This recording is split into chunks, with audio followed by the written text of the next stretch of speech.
Deep within the woods of Minecraft, beyond the mundane oaks and creepy mansions, we find ourselves within a new place, surrounded by eerie white oaks with flowers of eyes and greys of grass. Now, stuck in the dead of night, we find we are not alone. There is another creature watching us, watching but not moving until you turn yourself away. So far there have been 2 creatures explored within my previous writings, and well, there is still more to cover when studying the heroes who strike me and the piglins who evade me. I am now moved to interpret something else within this world, a newer creature that has, up until now, been fairly unseen. The Creaking is a hostile creature that attacks only should one find himself not staring directly at it. Tall and trioptic, they seem to be connected to their mother trees more than a mushroom might be to its island. The Creaking is not alone in the generic sense, nor is it even its true self. And that is the crux of today's theory. Well, if you don't know me, my name is Illager. I hold a doctorate in Illager lore and will be your host for today as we search for the secrets of Minecraft's Creaking, the wooded hostile from the Pale Garden. I hope you enjoy today's video. If you do, you know exactly how to reward me, but not one to gild around the albino lily. Let us get right into the heart of the matter. The heart of the Creaking.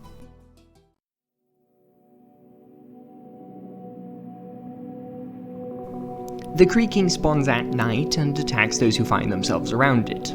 Pretty simple, like most hostile creatures within the game, but that's where the normalcies end and the Creaking becomes very unique. Any explorer, such as myself or my colleagues, will quickly find that the Creaking doesn't attack if you look at it, but more than that, it simply doesn't move at all. Even more jarring is the fact that it doesn't die like a common zombie, and rather has a very peculiar method about which one must go when trying to kill it. Instead of whacking it with an axe or a sword a couple of times, a person must find a Creaking heart within one of the trees and destroy it. The heart keeps the Creaking alive, but not past 30 blocks, and seems to be alive in and of itself. It grants the Monster Hunter achievement when destroyed, even if there's no live Creaking attached, implying that the Pale Gardens are more than just forests, but interconnected living creatures where every heart is part of a core to the structure. Our initial question then expands beyond just Creakings, as we must explore their homes to these amelinoid gardens.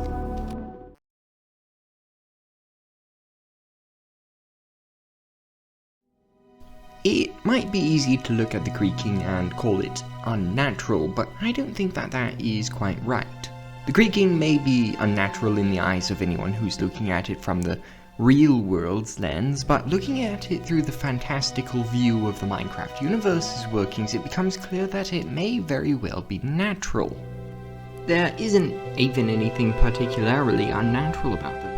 They're made of seemingly organic materials, pale oak wood and moss, with the occasional leaf. Nothing super odd, and definitely not anything that should raise eyebrows about them any more than any other fantasy mob. They are natural, and so are their hearts, not really being any different from the common cows or sheep. But if they are natural, what does it mean? Wouldn't that just be the end of the story? I could sign this page and seal the wax, rolling the credits for musical license, and maybe throw in an ending card with a quote about subscribing, but that's not what I'm doing. This isn't the end of the story, and there is something more to observe. The heart and its spawn may be from this world, but there is something else to mention. Something that came from somewhere far beyond. The Creaking is only natural to a certain extent. It may have once been a less obscure creature, but there is one tiny detail that brings its organic existence into question.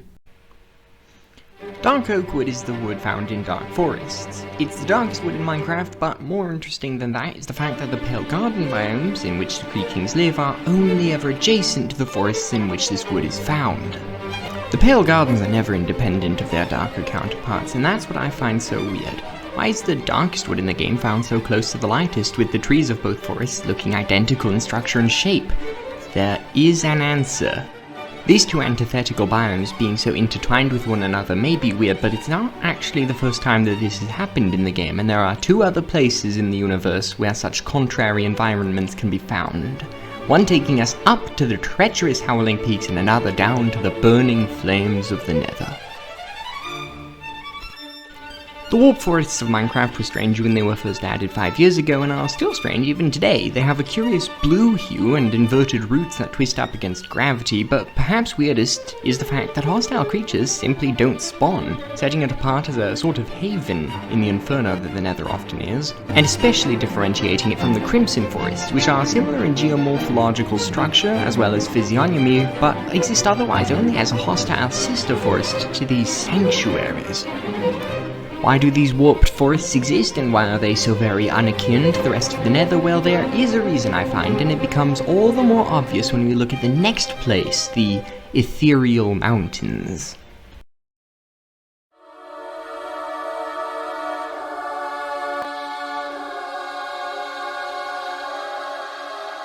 Leaving the base game, we bring ourselves up from the desolate Nether to the Howling Peaks DLC, which was some extra content players could buy for Minecraft Dungeons, a spin-off game that is confirmed to be canon to the Minecraft universe. In my opinion, the Howling Peaks is probably the most unique of the 6 DLCs made for Dungeons, and it is especially great when judged based off of what it offers lore-wise. The DLC takes place across 2 levels, plus one extra secret one, all on an island in the middle of the ocean off the mainland. There is technically a 4th level on the island, but it's not actually part of the DLC, being given away to players for free as a taste of what they could have had if they weren't so broke as to be unable to pay the £5 for the DLC itself. All background aside as to what the Howling Peaks DLC is, it offers exactly what we're looking for. Yet another inversion in the Minecraft universe, this time with explanations as to what causes these things. The mountains have something unique though. Grass may change colors in many biomes, but red grass is certainly new. The entire DLC gives us a landscape of reddish grass, which is contrary to every other place in the overworld. Dead grass can be found in savannas and darker green grass in swamps, but red is quite a peculiar color here. Red grass does exist in real life, but so-called Themida trianda only grows red with age and is never found in mountains, while Bothriocloa macra also fits the description of being a red-colored grass, but again it doesn't work for other reasons since it's only found in lower elevations and prefers clay-filled soil, which mountain biomes almost never have on account of the steep slopage. What we can infer, then, is the fact that these rubrified stalks on the island of the Howling Peaks are not based within the confines of the real world, but are made up specifically for the Minecraft universe, with lore then being more than just a developmental afterthought. Although it may be easy to write these things off, this trinity of inversion should not be mistaken as irrelevant, and it's that last place that's the most important, despite being the least obvious. The Howling Peaks gives us the perfect insight as to what created these unnatural and alien environments. The Gale Sanctum is a temple that can be found atop the summit of the island, and it may be easy to assume that the Illagers were the ones who created this place, but despite having a presence there in the game, they almost certainly didn't. Within the novel Rise of the Arch-Illager, which is confirmed to be canon, Matt Forbeck, the author, writes that there were never rulers of the Illagers before, not kings like Archie nor emperors, but only simple leaders. All of this is said to show that Archie is special and superior to his fellow Illagers, but it also implies that there were no royal guards to protect the leaders before Archie, as frankly none of them would be valuable enough to protect. Elite royal guards are stationed within the Gale Sanctum, and the fact that they are shows that the Illagers came to occupy this place after Archie's come to power, and therefore couldn't have built it in such a short time frame, having to thus have taken it over after it had been built by someone else. Now, who would have built such a place? Only one clear group comes to mind, and it's those whom I have called heroes.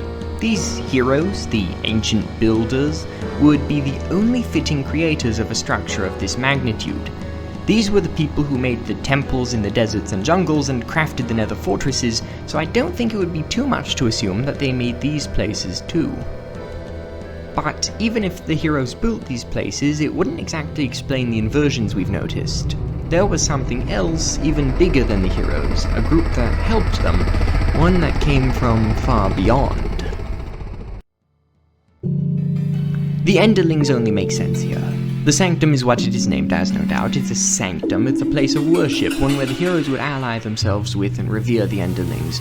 The architecture reeks of heroes, but it also has areas only beings with teleportive powers could reach, plus tall doorways for the end descent and tables made far too tall for anyone who's the standard 2 meters, but are perfectly accommodative for the lanky Enderman. The End has such a strong presence within these tempestic halls, it was built for them. But when you begin to look at it, it also becomes evident that there's a presence outside of the confines of this mountaintop shrine, and it's everywhere that I mentioned. The warped forests are known to be those places where the void meets the nether and where the Enderman can be found most. Well, Pale Gardens may have no such Enderman, but rather they have a creature that we first sought to unlock the secrets of, the Creaking.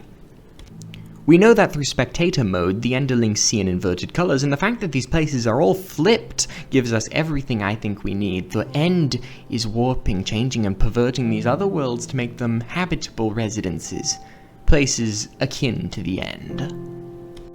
So, to ask the original question, what made the Creaking? What is the Creaking? Well, the Creaking was once natural, as I said, I stand by that.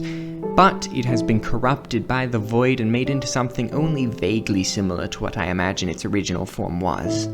Although the Pale Gardens don't have any excessive Enderlings, the Creakings themselves are enough.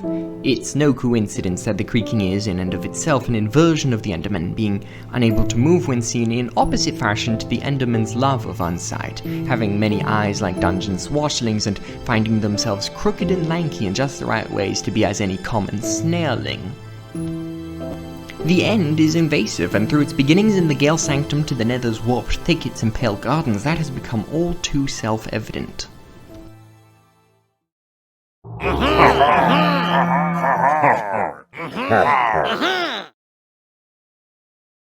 This is the end of our theory, save for one tiny detail.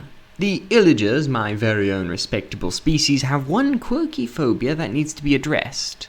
The Illagers fear the Creakings, they always have, and now it's my job to ask why. The game theorists actually did a video on the topic of the Creaking back when it first came out, and I think said video explains it perfectly.